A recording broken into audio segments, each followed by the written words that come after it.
Hi students, welcome to వరండా race. ఈరోజు మనం నెంబర్స్ టాపిక్లోని క్లాసిఫికేషన్ సెకండ్ పార్ట్ని చూడబోతున్నాం. లాస్ట్ క్లాస్లో మనం నెంబర్స్లో కొన్ని కేటగిరీస్ని చూసాం. మిగిలిన టైప్స్ని ఈరోజు డిస్కస్ చేయబోతున్నాం. Okay, types of numbers.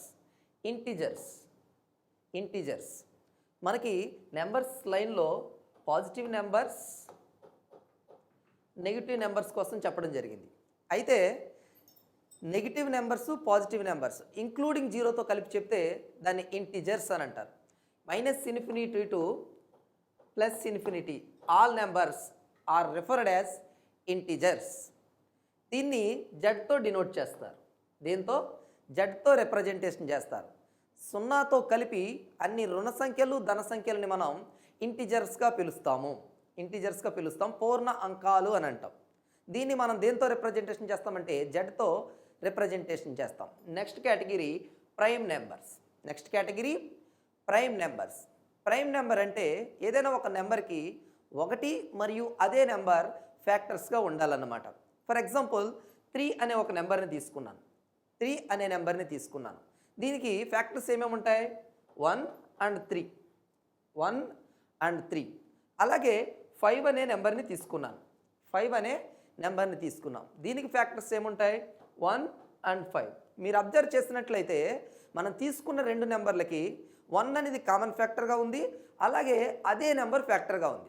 So ఏదైనా ఒక నెంబర్కి 1 and itself ఫ్యాక్టర్స్గా ఉంటే దాన్ని ప్రైమ్ నెంబర్ లేదా ప్రధాన సంఖ్యలు అంటారు. మనకు మోస్ట్ ఇంపార్టెంట్ కాన్సెప్ట్ ఇది, ప్రధాన సంఖ్యల గురించి తెలుసుకోవడం.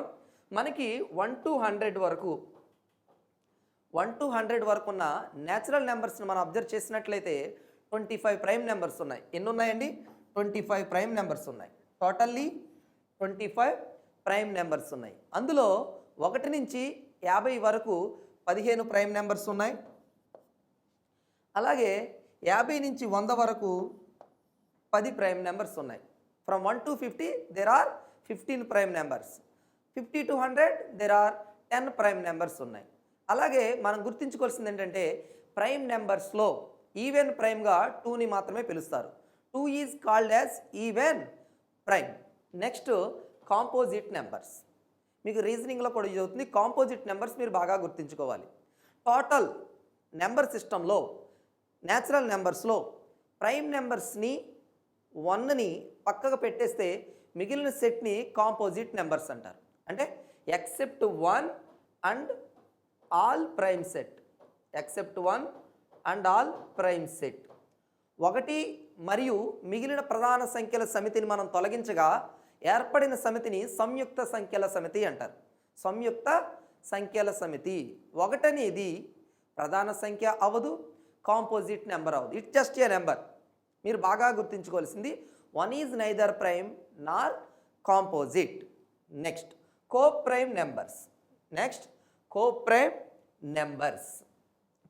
నెంబర్స్ అంటే ఫర్ ఎగ్జాంపుల్ 4, 9 అనే 2 నెంబర్స్ని తీసుకున్నాను.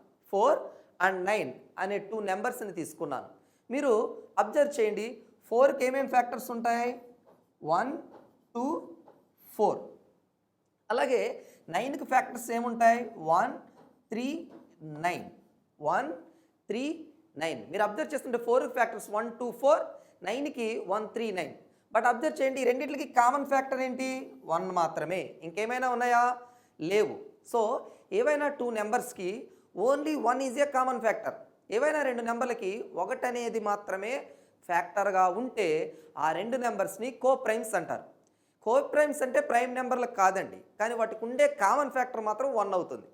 ఏది ప్రైమ్ అయినా అవ్వచ్చు, కాంపోజిట్ అయినా అవ్వచ్చు, ఏవైనా అవ్వచ్చు ఆ 2 నెంబర్లు, కానీ వాటికి కామన్ ఫ్యాక్టర్ మాత్రం 1 అవుతుంది. అలా అయితే కనుక వాటిని కోప్రైమ్ నెంబర్స్ అని అంటారు. Next rational, irrational numbers. Total number సిస్టమ్ని మెయిన్లీగా కేటగరైజ్ చేసింది ఏంటంటే 2 విధాలుగా. ఒకటి rational numbers, second irrational numbers. ఈ రేషనల్ కేటగిరీలోనే మనకి natural numbers, whole numbers, integers వస్తాయండి. రేషనల్ నెంబర్ అంటే ఫర్ ఎగ్జాంపుల్ మీరు 6 అనే ఒక నెంబర్ని తీసుకున్నారు. ఈ 6ని మనం 6/1గా రాయొచ్చు కదా. అంటే ఇది ఒక ఫ్రాక్షన్లో ఉంది. దీన్ని ఎలా చెప్పొచ్చు? P/Q.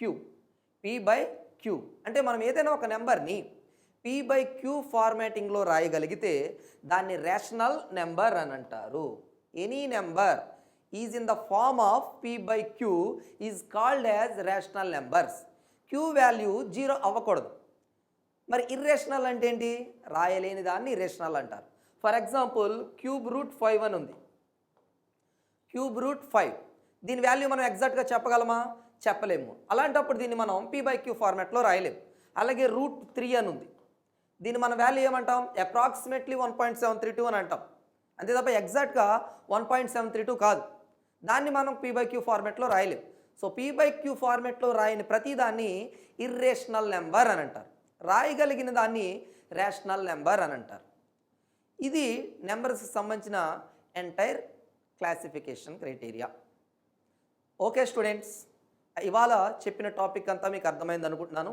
టోటల్గా నెంబర్స్ సంబంధించిన క్లాసిఫికేషన్ అంతా మీరు నేర్చుకోవాలి. నెంబర్స్ బేసిక్స్ మీకు అర్థమైనప్పుడు మాత్రమే ఈ సమ్స్ మీరు చేయగలరు. ఎందుకంటే చాలా చాప్టర్స్లో కూడా నెంబర్స్ అనే టాపిక్ ఇంటర్లింక్ అయి ఉంటుంది. కాబట్టి మీరు ఈ పాయింట్స్ని తిరిగి మళ్ళీ నేర్చుకోండి, చెక్ చేసుకుని ప్రాక్టీస్ చేయండి. Okay, thank you.